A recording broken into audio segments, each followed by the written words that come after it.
एक गांव में संतू नाम का एक अंधा लड़का रहता था। उसके घर में उसके पिता और एक कुत्ता ही थे। एक दिन संतू अपने कमरे में बैठा हुआ था। उसी कमरे में लालटीन की रोशनी में उसके पिता कुछ लिख रहे थे।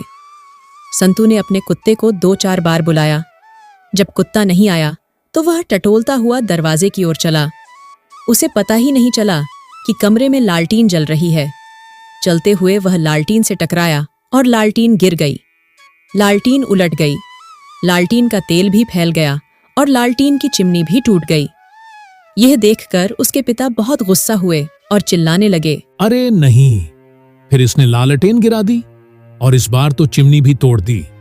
संतू, तू बस शरारतें ही करता रहता है। कोई एक दिन भी ऐसा नहीं जाता जब तूने कोई काम ठीक से किया हो। मैं तुझसे पूरी तरह से तंग आ चुका हूं। हे भगवान, ये कैसा मेरा भाग्य है। ऐसा बेटा पैदा होने से तो अच्छा था कि पैदा ही न होता। पिता की बातों से संतू को बहुत दुख हुआ। मैंने पिताजी को बहुत दुख पहुंचाया है।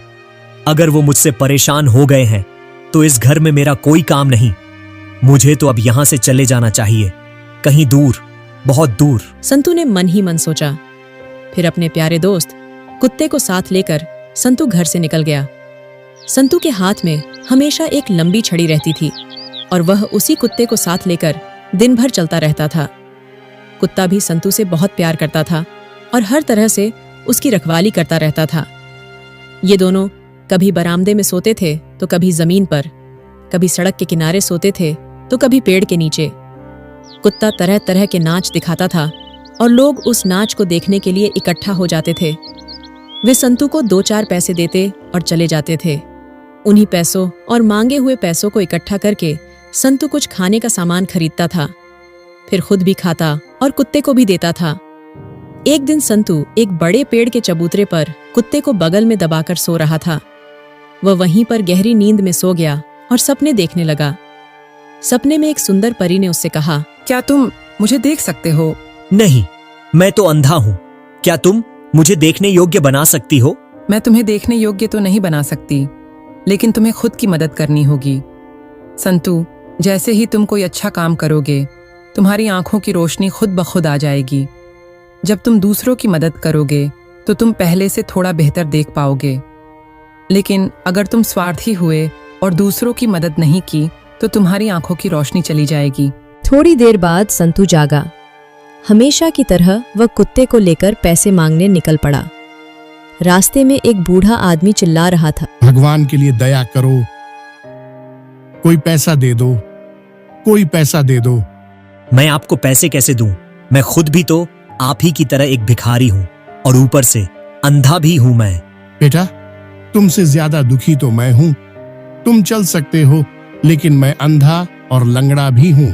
संतू ने अपने पास का एक पैसा उस भिखारी को दे दिया। तभी उसकी आंखों में तेज रोशनी आ गई। वह पहले से थोड़ा बेहतर देख पा रहा था। काफी देर तक भीख मांगने के बाद संतू को कुछ खाने का सामान मिला और वह उसे लेकर एक बरामदे में सोने चला गया। बरामदे में उसने एक बूढ़ी औरत को भूख लगी है चिल्लाते हुए सुना। बूढ़ी बीमार थी और कई दिनों से भूखी थी। संतू ने अपने खाने की परवाह की बिना वह खाने का सामान उस बूढ़ी को दे दिया। ये देते ही उसकी आंखों में और रोशनी आ गई। उस रात संतू भूखा सोया। अगले दिन संतू का कुत्ता एक मुर्गी पकड़ कर लाया। उस मुर्गी को बेचने के बाद संतू को कुछ पैसे मिले, लेकिन जैसे ही उसने उन पैसों को हाथ में लिया, उसकी आंखों पर काला पर्दा सा पड़ गया। वह पहले जैसा देख नहीं पा रहा था।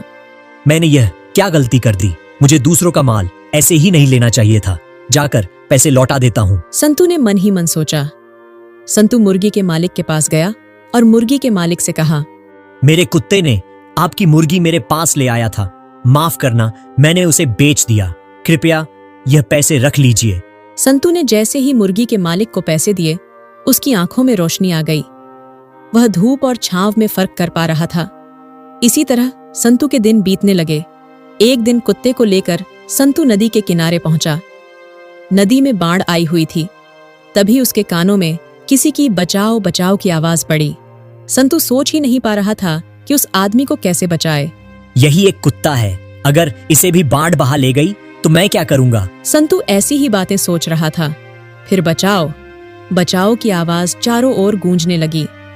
आखिरकार संतू ने उस आदमी को बचाने के लिए कुत्ते को नदी में भेज दिया। थोड़ी देर बाद हाँफते हुए एक आदमी संतू के पास आया और उसे धन्यवाद दिया। संतू ने घबराते हुए पूछा, मेरा कुत्ता कहाँ है? मैंने तुम्हारे कुत्ते को बचाने की बहुत कोशिश की, लेकिन नहीं बचा सका। उस आदमी ने कहा। उस आदमी की बात खत्म होते ही संतू मुंह ढंककर फूट फूट कर रोने लगा। हे भगवान, अब मैं कैसे जीऊंगा? इस दुनिया में मेरा कोई नहीं है, कोई भी नहीं। उस आदमी को संतू पर दया आ गई। उसने कहा, चलो बेटा, मैं तुम्हें तुम्हारे घर पहुंचा देता हूँ। तुम्हारे पिता तुम्हें दूसरा कुत्ता खरीद देंगे। मुझे घर छोड़े हुए कितने साल हो गए। मेरी माँ तो थी नहीं, मैं अंधा था, इसलिए पिताजी मुझे हमेशा डांटते रहते थे। एक दिन मुझसे लालटेन गिर गई और चिमनी टूट गई। उसके बाद पिताजी ने मुझे इतना बुरा भला कहा कि मेरा घर में रहने का बिल्कुल मन ही नहीं किया। उस एक कुत्ते के सिवा मेरा कोई भी नहीं था, कोई नहीं। संतू की बातों से उस आदमी का दिल छलनी हो गया। उस आदमी को संतू की आवाज जानी पहचानी लगी। फिर उस आदमी ने संतू का चेहरा अच्छी तरह देखा। संतू और कोई नहीं बल्कि उसका अपना ही बेटा था। संतू, मेरे बच्चे, मुझे माफ कर दो। मैं कितना निर्दयी पिता हूं तुम्हारा। संतू, तुम घर छोड़कर क्यों चले गए? मेरी उस एक बात का इतना दुख मानकर तुम्हें घर नहीं छोड़ना चाहिए था। आखिर मैं तुम्हारा पिता ही तो हूं। मुझसे ज्यादा तुम्हें और कौन प्यार करेगा? बाहर ऐसे कब तक मांग कर खाओगे? चलो मेरे बेटे, घर चलते हैं। मैं वादा करता हूं, अब से मैं तुम्हें कभी दुख नहीं दूंगा, कभी नहीं। संतू ने भी उसे पिता के रूप में पहचान लिया और कहा, मैं अब अच्छी तरह देख सकता हूँ। अंधा नहीं हूँ पिताजी। अब भीख मांगकर खाने की जरूरत नहीं है। मैं काम कर सकता हूँ। जो भी हो मेरे बेटे, मेरा तुम्हारे सिवा और कौन है?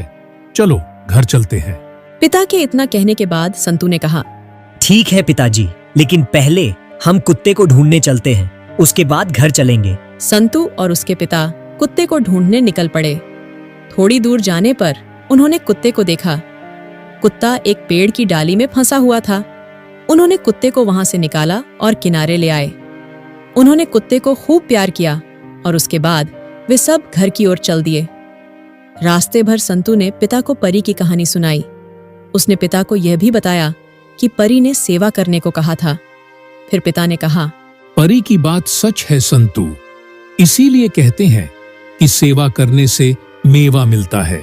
उसके बाद वे सब साथ मिलकर खुशी खुशी रहने लगे।